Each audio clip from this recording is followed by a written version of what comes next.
Hi guys, welcome back to Disciple 101. Today I'm going to be talking about listening and doing. And this is found in James chapter 1 verse 19 through 27. The three main things that you need to remember, which is going to be the main focus of this video, is being quick to listen, slow to speak, and slow to become angry. So it says that in verse 19, it says, "My dear brothers and sisters, take note of this. Everyone should be quick to listen, slow to speak, and slow to become angry. Because human anger does not produce the righteousness that God desires." Now, we all have problems in our life, and if yours is anger, then this is more for you. But we all deal with anger, so it can relate to us all. Oh, goodness. When different situations come upon us, like if parents or teachers or friends start to argue with us, our human nature wants to argue back.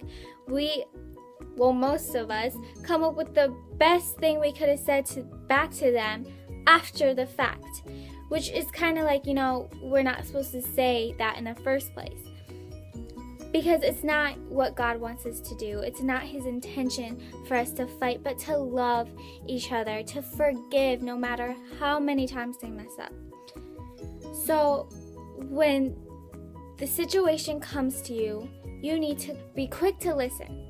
So listen to what they have to say, even if you don't agree. Just listen. Don't make faces. Don't make noises. Don't say anything to them. Just listen. Be slow to speak. Don't yell out if you have something to say. Just don't say anything. Just listen. And don't get angry. When people are angry, they say stuff they don't mean. You need to realize that, because most likely they are going to say things they don't mean. And you can't be quick to get angry, or it will just cause more and more drama. They are the drama coming in. They're like a fire. And if you pour gasoline on that fire, it's going to get bigger. Now, when people complain about how they're caught up in all this drama, most likely they were the gasoline getting poured on that drama, which was just growing and growing and growing until they were just stuck in the middle of it. You don't want that. So that's why you need to be quick to listen, slow to speak, and slow to get angry. And if you're listening, then, you just take in and you have time to think about what you have to say. That's not mean. That's not going to cause drama, but to fix the situation, to calm down the person. Or even if you just have to walk away and make up an excuse to walk away, then do that. But don't think of an excuse to just say something mean, but to fix the situation. Because even if you do think of something mean and you say it back, that's still going to cause drama. That's still pouring gasoline on the fire, and you don't want that. Then it says in verse 21, "Therefore, get rid of all moral filth and the evil that is so prevalent, and humbly accept the word planted in you, which can save you. Do not merely listen to the word and so deceive yourselves. Do what it says." So, do what the word says. The word gives you these three things to do. It's giving you advice so that you could go out and live life free of drama, and when fights come your way, you could fix them.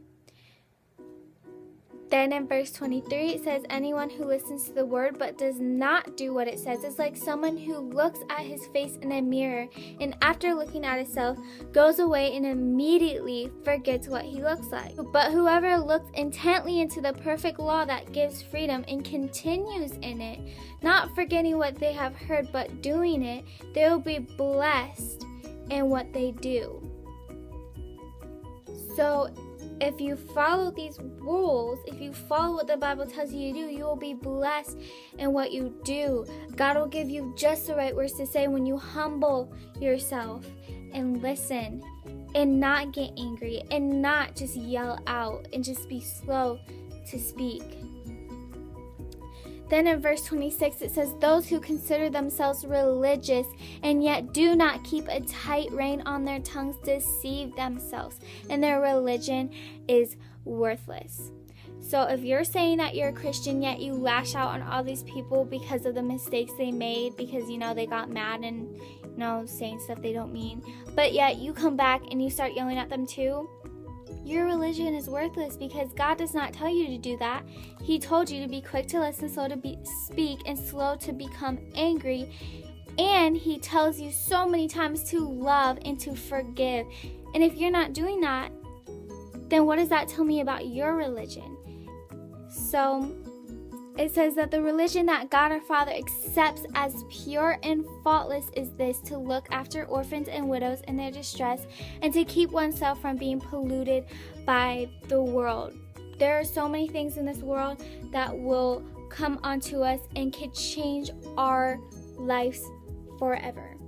That can take us off the righteous path. But we just have to be careful when going out in the world, and that's why we need to pray for strength and for God to shield our hearts and our minds from that stuff, so that we don't get tempted or polluted by those things. Especially, we could get polluted by other people, by the people you hang out with, by the movies you watch, by the TV shows you see, by the things that you hear, the music that you listen to. You could be polluted by everything.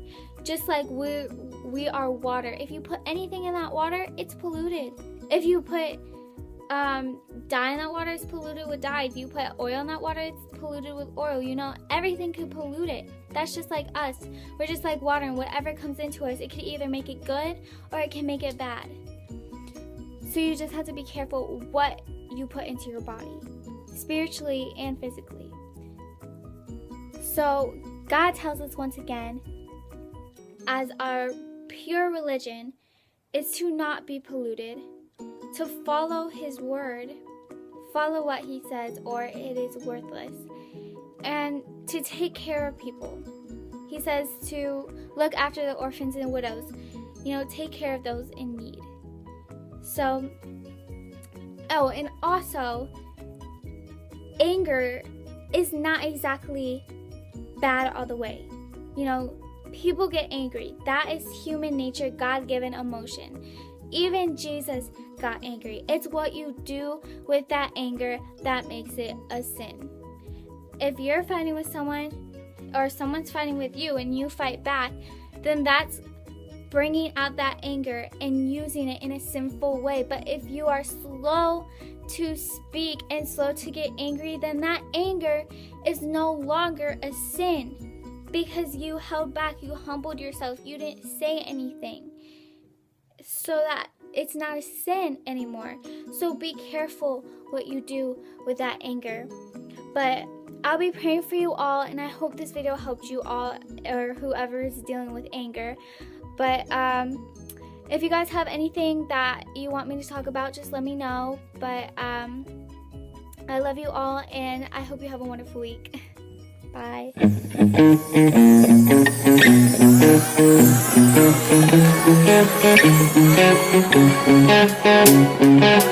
Oh, we thank you, Lord. Oh.